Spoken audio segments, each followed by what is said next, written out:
Welcome back to the Team to Beat Miami Heat podcast, your one-stop shop for daily Miami Heat content. My name is Amir. Pushing to 2,000 subscribers. I am less than 45 or so away. So if you guys do enjoy the content, don't forget to subscribe to the channel. That would mean a lot to me. So there is a new, team that is interested in potentially acquiring Jimmy Butler. So according to Rob Peterson, who is an NBA insider, he said the Memphis Grizzlies have shown interest in acquiring Jimmy Butler, sources confirmed. However, the team is reportedly reluctant to include guard Desmond Bane in any potential deal, which means if he's not a part of any deal, that means the centerpiece would then have to be like a Marcus Smart because Desmond Bane is making $34,000. $34,000, that'd be crazy. $34 million this season. Jimmy Butler's at like 48, 49. So we need to match those salaries. And if he's not going to be available, I'm assuming it's going to be centered around Marcus Smart. They mentioned Brandon Clark, Luke Kennard, John Kochar, I don't know how to say his name. Those four players in a first round pick is a potential package. If not, then it could be, if they're actually going to change their mind and willing to trade Desmond Bane, then it could be Desmond Bane. It could be Luke Kennard, and then another small piece as filler for Jimmy Butler. So I think Jimmy going to Memphis would be good for Jimmy. Pairing him up with John Morant and with Triple J, I think would be huge for them. I think the Grizzlies were too. I don't know where they're at right now. I think they might be third in the West. So obviously having John Morant healthy back in action this season has definitely elevated their standings in the West. So they've been playing really good basketball. I'll double check real quick. So yeah, the Grizzlies are actually number 2. So they're 23-12, trying to catch up to the Thunder, which might be very difficult. Thunder are 29-5, have the second best record in the NBA, only to the Cavaliers. The Boston Celtics are really close as well, as they're 26-9. So the second best record in the NBA goes to the Thunder. But Grizzlies are looking good again with John Morant.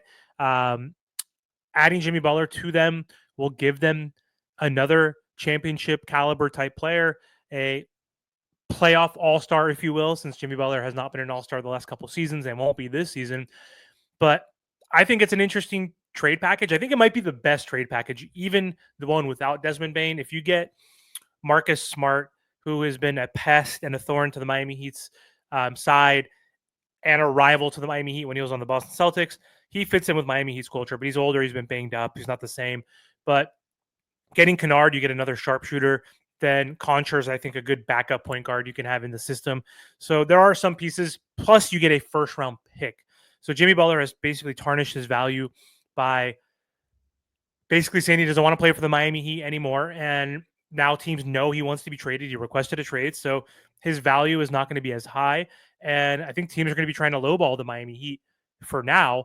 And the Miami Heat do have some leverage that, Jimmy Butler can potentially, if he is a man of his word, will walk away because he said he won't pick up his player option. And they could bet and maybe bank on that, where if they're not getting a good enough package or offer by the trade deadline, then they could just let him walk. If he doesn't pick up that player option, they'll have $52 million then open up, and some trade exceptions as well. But Jimmy can take the leverage back in his own hands and say, hey, maybe I will pick up my option. Then you have to deal with me sitting out games and dealing with all this drama next season. So who knows? But I think if you can get any first round pick, you got to consider it. We were hoping to get 2 or 3 until Jimmy tarnished his value. So if you can get Marcus Smart, Kennard, Concher, and a first round pick and Brandon Clark, it's something the Miami Heat might have to consider. Marcus Smart's only making $20 million next season or this season, so that's not horrible. He does have another year on his contract next season, so this could be an interesting trade. And I think for me, I'm upset about the whole situation. I'm upset at Jimmy. I'm upset at Pat Riley in the front office.